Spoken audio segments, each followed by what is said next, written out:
ready to redefine how families move together.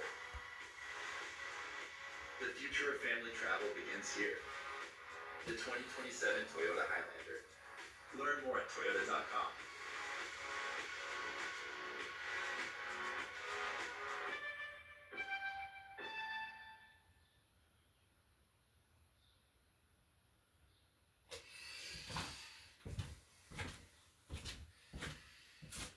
Lao Tzu says, those who flow as life flows know they need no other force. Lao Tzu was an ancient Chinese philosopher and writer who is known to be the founder of Taoism. He is also credited as the writer of Taoism's most sacred text, the Tao Te Ching. Taoism is a philosophy which teaches a life of ease, living in harmony with the Tao. The word Tao translates into path, method, principle, or way, and Taoist belief is based on the idea that the Tao is an organizing principle of the universe, a natural order that one can come to know by living in harmony. Person who cannot inspire such emotions. Train yourself in the art of concealing your intentions, master the art, and you will always have the upper hand. Our first instinct is to always trust appearances. This fact makes it relatively easy to conceal one's intentions. Let's talk about how people conceal intentions and fool you. Use decoy objects of desire to throw people off. Support an idea or cause that is actually contrary to your own sentiments, but will help you achieve your goal. Use this tactic in the following manner. Hide your intentions not by closing up, with the risk of appearing secretive and making people suspicious, but by talking endlessly about your desires and goals. Just not your real ones. You will kill 3 birds with 1 stone. You appear friendly, open, and trusting. You conceal your intentions, and you send your rivals on time-consuming wild goose chases. False sincerity. People easily mistake sincerity for honesty. Remember, their first instinct is to trust appearances, and since they value honesty and want to believe in the honesty of those around them, they will rarely doubt you or see through your act. Seeming to believe what you say gives your words great weight. Remember, the best deceivers do everything they can to cloak their roguish qualities. They cultivate an air of honesty in one area to disguise their dishonesty in others. Honesty is merely another decoy in their arsenal of weapons. Bland facial expression.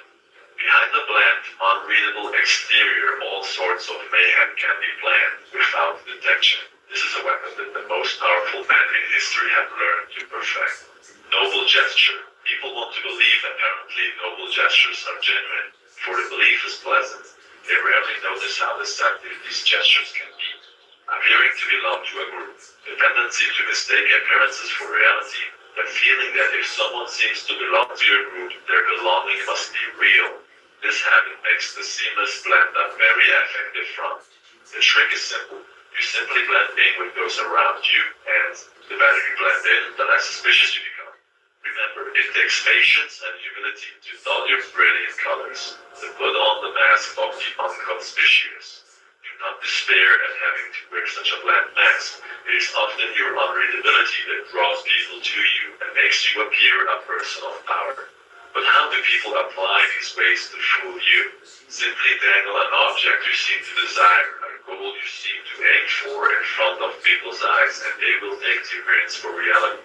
Once their eyes focus on the decoy, they will fail to notice what you really are to. Politicians use this all the time.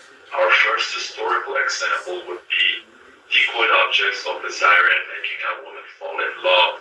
The Marquis or Marquise de Sévigné was inexperienced in the art of love. He confided in the infamous courtesan of 17th century France, Yvonne de Leclerc, to instruct him on how to seduce the difficult young countess. She made him follow a plan over a number of weeks, where the Marquise would be appearing in public, always surrounded by beautiful women in the very places the countess would be expected to see them. He was supposed to assume an air of nonchalance. This increased the jealousy of the young countess, who was not sure of his interest in her. One day the Marquise, unable to control his passion, broke from Nimon's clan and blurted out to the countess that he loved her. After this omission, the countess no longer found him interesting and avoided him. The whole premise of dating is based on games, wild moves, and being unpredictable. If you display your feelings too soon, it becomes an artless show of passion. A door closed closed that would never open again. Seduction set off conflicting signals such as desire and indifference, and you not only throw them off the skin, you inflame their desire to possess you. Another example, Otto von Bismarck became Prime Minister of Prussia. Otto von Bismarck was a deputy in the Prussian Parliament at a time when many fellow deputies thought it was possible to go to war against Austria and defeat it. Bismarck wanted to go to war, but he knew that the king was not in favor of it. He also knew the Prussian army was not prepared, so he devised a clever way. He publicly stated his praises for the Austrians and talked about the madness of war. Many deputies changed their votes, and Bismarck announced his real intentions, arguing it was better to wait now and fight later. He would not have won. Most Prussians wanted to go to war at that moment and mistakenly believed their army to be superior to the Austrians. Had he gone to the king, his sincerity would have been doubted. By giving misleading statements about wanting peace and concealing his true purpose, Bismarck's speech catapulted him to the position of prime minister.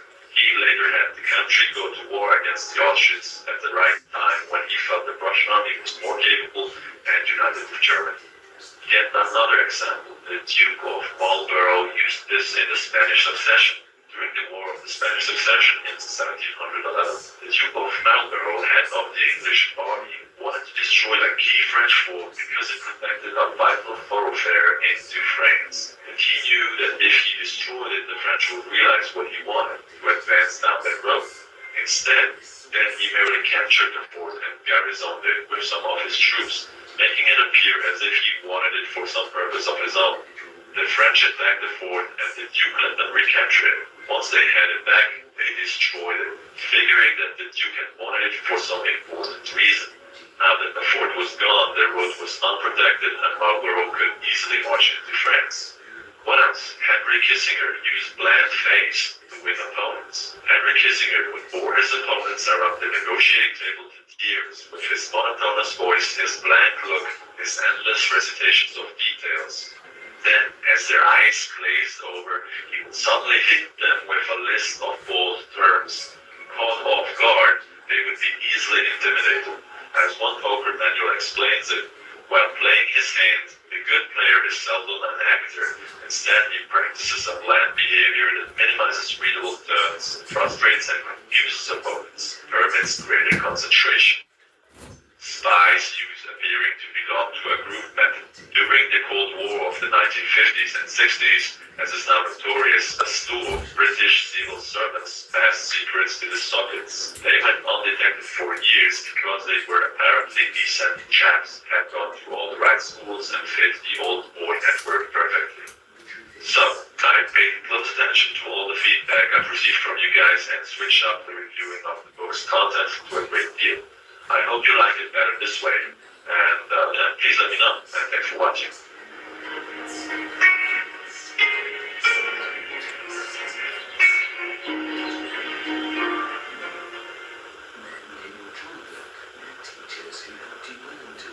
The put on that is, what the fuck is that sentence? Be measured and believable, or your moves will seem to put on that. I'm not putting Possible for you to go to school and so on. So now, as an adult, Grand Canyon University is purpose-driven education. Visit gcu.edu.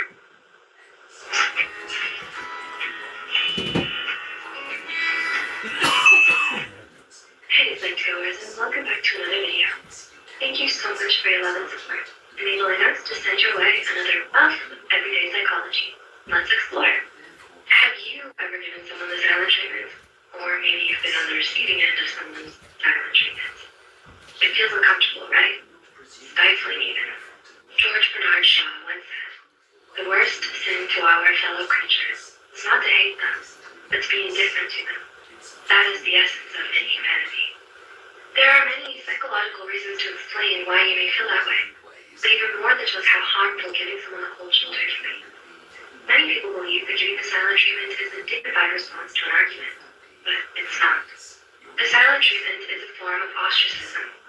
The perpetrator often deflects, evades, subverts, or rejects your input, thus freezing you out completely.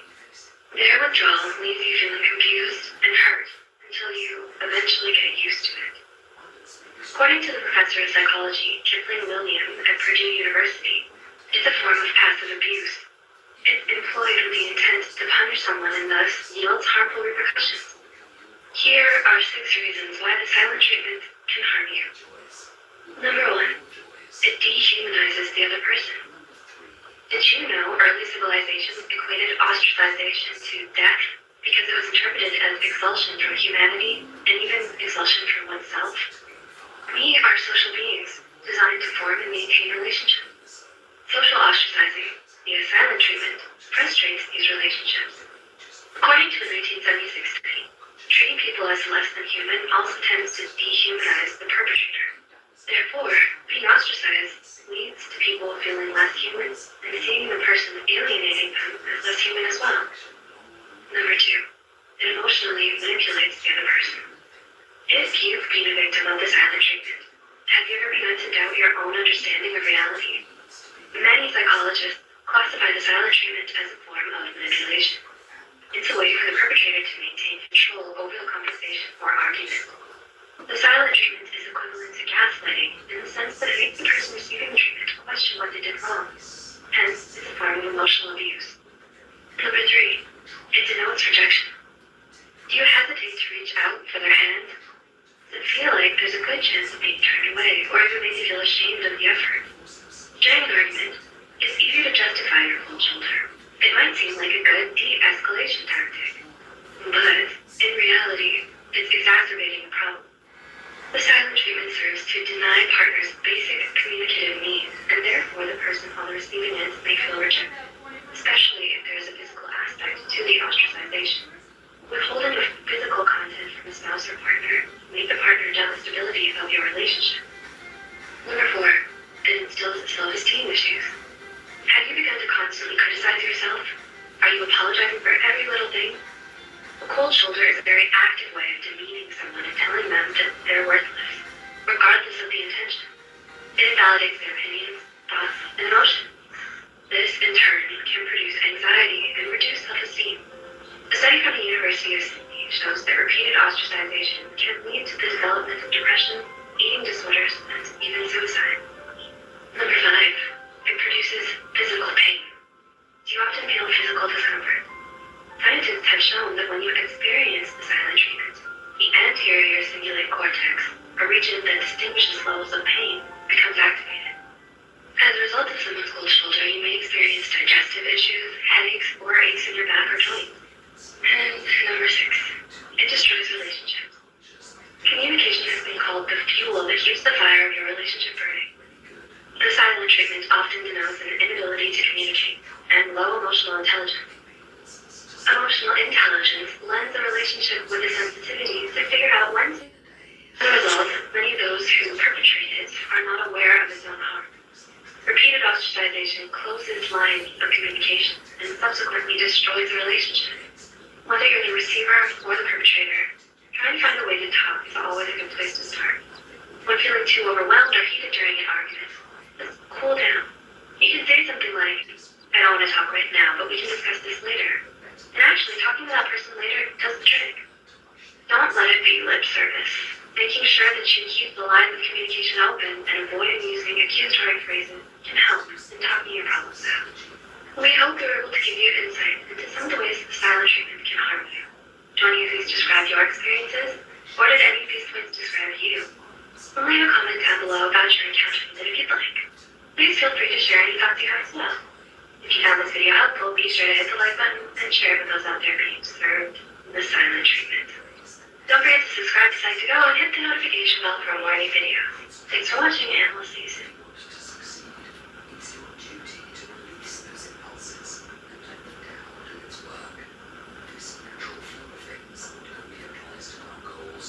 There's a lot of science that goes into making sure that this helmet protects me. The same is true of the Colgate Total Active Prevention System. It's 15 times more effective in fighting the root cause of oral health problems. Try the Colgate Total Active Prevention System. Prevent problems before they start. I'm a baseball dad.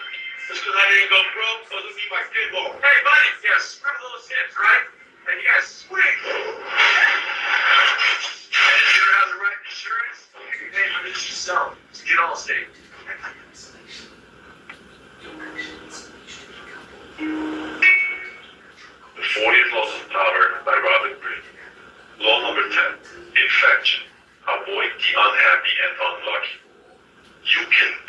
from someone else's misery. Emotional states are as infectious as diseases. You may feel you're helping the drowning man, but you're only precipitating your own disaster. The unfortunate sometimes draw misfortune on themselves. They will also draw it on you. Associate with the happy and fortunate instead. The infector possesses an inward instability that radiates outward, drawing disaster to all that they touch. Mary Gilbert, aka Lola Montez of Ireland, was one such person. Lola found herself in the role of a courtesan, prostitute of the royal court. In today's society, Lola would be considered a gold digger. She only sought out men with high social standing in the community that she could use for her own gain. Once she would have her hooks in these men, their slow demise began. One of her victims was King Ludwig of Bavaria, who felt compelled to help Lola. Yet once he was warned of the dangers of his affair with her, he could not seem to resist Lola's aura and almost found his once peaceful country in a state of civil war. It was not until then that the king finally ordered Lola to leave. But a month after she left, King Ludwig was forced to relinquish his throne. There are many men who suffered because of their association with Lola Montez. King Ludwig said that he was bewitched by Lola. Lola was an unstable, incurable, and infectious character type. This is not to say that these characteristics are only restricted to women. This is to say that there are some people whose emotions are so powerful that they infect the very soul of the people that they touch. How to recognize an infector? They draw misfortune upon themselves. They have a turbulent past. They have a long line of broken relationships. They have an unstable career. They have a forceful character that sweeps you up and makes you lose reason. They have a desire to destroy and unsettle, and is chronically dissatisfied. They have great effect on the world around them. And what do you do when you meet one? Don't argue with them. This is part of how they trap you. Don't try to help them no matter what they say. Don't pass the person on to your friends or you will become enmeshed. Flee the infector's presence or suffer the consequences. Learn to fear the power of infection. The risk of associating with infectors is that you will waste valuable time and energy trying to free yourself. Through a kind of guilt by association, you will also suffer in the eyes of others. On the other side of the spectrum of infectors are those people who attract happiness through their good cheer, natural buoyancy, and intelligence. They are a source of pleasure, and you must associate with them to share in the prosperity they draw upon themselves. All positive qualities can infect us, and taking advantage of the emotional side of this osmosis may be difficult. Now I put down 5 ways to affect positive change through your associations. If you are miserly by nature, associate with the generous and they will infect you, opening up everything that is tight and restricted in you. Only generous souls attain greatness. If you are gloomy, gravitate to the cheerful. If you are prone to isolation, force yourself to befriend the gregarious. Never associate with those who share your defects. They will reinforce what holds you back. One simple example is a meth head who tries to break out of the cycle of drugs and still just hangs out with his other meth head friends. It's just a very difficult environment. And 5, only create associations with positive affinities. So to quote Balthazar Gracian once again, recognize the fortunate so that you may choose their company and the unfortunate so that you may avoid them. Misfortune is usually the crime of folly, and among those who suffer from it, there is no malady more contagious. Never open your door to the least of misfortunes, for if you do, many others will follow in its train. Do not die of another's misery. That's it for this law. If you seek more soulful reviews, you might just want to subscribe. Thanks for watching.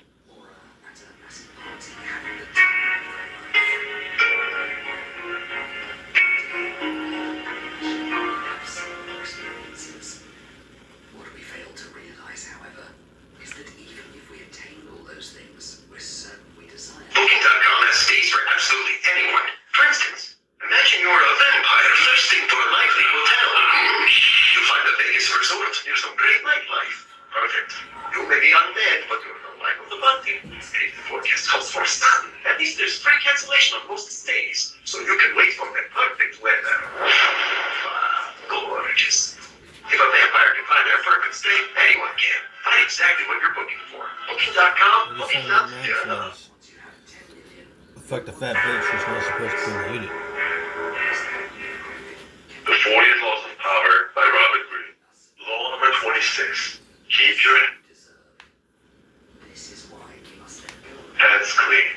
You must seem a paragon of civility and efficiency. Your hands are never soiled by mistakes and nasty deeds. Maintain such a spotless appearance By using others as scapegoats and cat's paws to disguise your involvement, conceal your mistakes, have a scapegoat around to take the blame.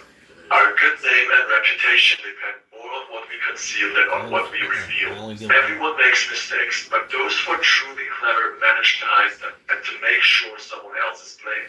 A convenient scapegoat should always be kept around for such moments. Understanding the workings of power and the importance of appearances, shop around for the most convenient head and have it served up immediately. Occasional mistakes are inevitable. Handle them. People of power are undone not by the mistakes they make, but by the way they deal with them. The mistake does not vanish with an apology. It deepens and festers. It's better to cut it off instantly, distract attention from yourself, and focus attention on a convenient scapegoat. Do not give people time to ponder your responsibility or your possible incompetence. The bloody sacrifice of the scapegoat seems a barbaric relic of the past, but the practice lives on to this day, if indirectly and symbolically. Since power depends on appearances. Officer, I know you're just doing your job. I don't have any guns or whatever, but I don't consent to searches. Perfect. Rule number 3. You have the right to refuse searches. This comes directly from the 4th Amendment.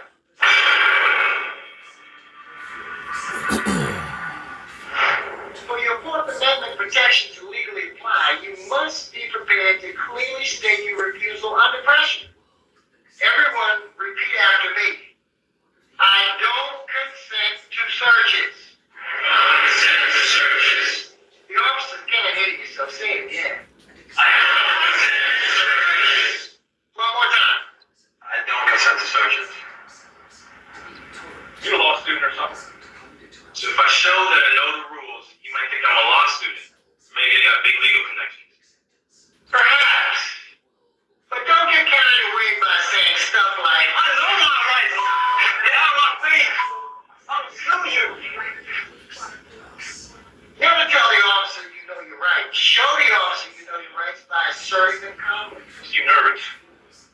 Everything in this car I need to know about? No, officer. If we don't have everything in order, other people won't like us. And because of this, sometimes we...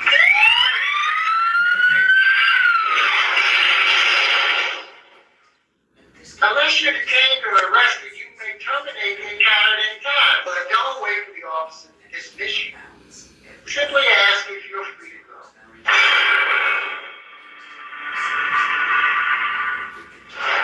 Darren, those dogs are going to rip apart your car, and they're going to find what you're hiding. Like I said, what's it going to be? Officer, are you detaining me or am I free to go? Good. This line can help withdraw you from an encounter. Saying you want to leave establishes that the encounter is not voluntary, which can help you later if you end up in court. Let's practice that line. Everyone repeat after me. Are you detaining me or am I free to go? Are you detaining me or am I free to go? One more time. Are you detaining me or am I free to go? Alright. You want to play like that? You want to bump it up to the next level? Fine. You stay right here. Don't go anywhere. Asserting your rights won't make the police love you, but it might make them extra cautious about violating your rights.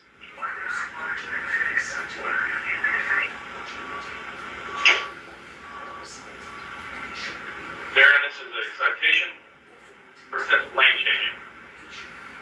Get here that as soon as possible. Thank you, officer. Our brain is made to solve problems, and if your physical appearance or a behavioral trait to solve it, you will put a lot of pressure on yourself, and will create a lot of negative energy around you, which will be felt by everyone. And that is a recipe for disaster. Remember, avoid your negative qualities. To suppress your positive ones. Whenever you try to resist the fact you are not a superstar, To an updated traditional book, you can also reconfigure it just by adding or removing pieces. The Soma version is a great value at just $12.89. Come find a look that's right for you at your furniture superstore, Nakasone. Think you need a new roof? Take the gift and save thousands. We're America's most trusted roofer because we always try to save your roof rather than replace it. We'll restore your roof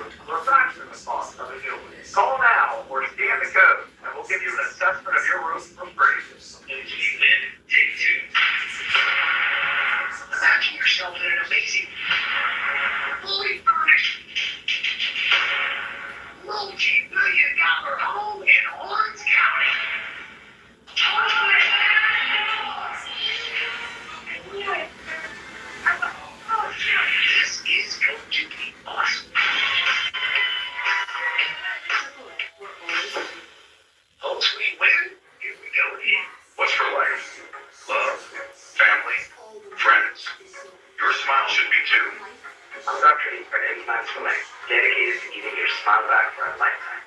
With cutting-edge technology and an in-house lab, we do it all. Consultation, design, and same-day implants. Before they covered their smiles. After they shared them. Because what we give isn't just a new smile. It's a new beginning. Visit getimplantsforlife.com and get your forever smile today. Right now at 6, the conflict in the Middle East intensifying. Tonight, the Consul General of Israel to the Pacific Southwest reacts to the ongoing operation and plans moving forward. That NBC4 News exclusive just minutes away. Plus, Kanye West takes the stand.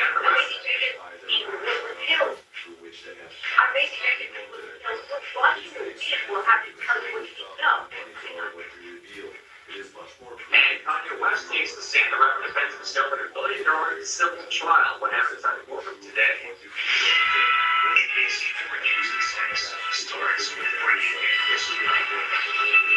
And we begin tonight at 6 with all of Southern California bracing for strong winds tonight. Good evening, everyone. I'm Carolyn Johnson. And I'm Michael Bradley. The gusts are expected to pick up here tonight, igniting concerns down trees and power outages and dangerous driving conditions. We have team coverage for you of this wind event. Macy Jacobs live in the San Fernando Valley for us. But first, let's bring in meteorologist Elizabeth Dean was tracking wind warnings for us. Listen. Hi there, Carolyn and Michael, and we will have those warnings pop up as we go throughout the overnight hours into our Saturday. Right now, just some light and isolated gusts. They're going to get much stronger than this overnight and into our weekend. 32 miles per hour there in Ontario. Currently in Santa Fe, we've got a gust of 26 miles per hour, but the strong winds are on the way. We've got a wind advisory for our entire region, including the Basin floor and then the purple or the mustard shade color here. That's an indication of a high wind warning up to the San Gabriel Mountains. So a lot of these advisories are going to come up as we get into our Saturday evening. However, the Inland Empire, this advisory is going to stay up for you until 5 p.m. First instinct is to trust appearances, and since they value honesty and want to believe in the honesty of those around them, they will rarely doubt you or see through your act. Seeming to believe what you say gives your words great weight. Remember, the best deceivers do everything they can to cloak their roguish qualities.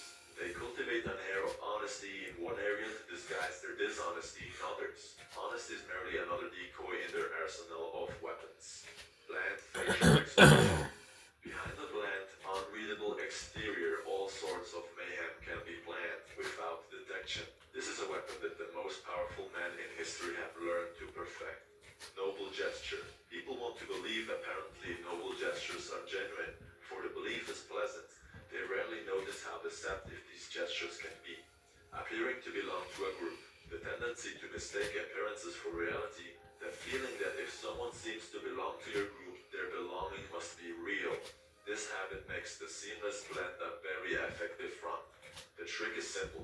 You simply blend in with those around you, and the better you blend in, the less suspicious you become. Remember, it takes patience and humility to dull your brilliant colors, to put on the mask of the unconspicuous. Do not despair at having to wear such a bland mask. It is often your unreadability that draws people to you and makes you appear a person of power. But how do people apply these ways to fool you? Simply dangle an object you seem to desire, a goal you seem to aim for in front of people's eyes, and they will take the appearance for reality. Once their eyes focus on the decoy, they will fail to notice what you're really up to. Politicians use this all the time. Our first historical example would be decoyed objects of desire and making a woman fall in love. The Marquis or Marquise de Sévigné was inexperienced in the art of love. He confided in the infamous courtesan of 17th century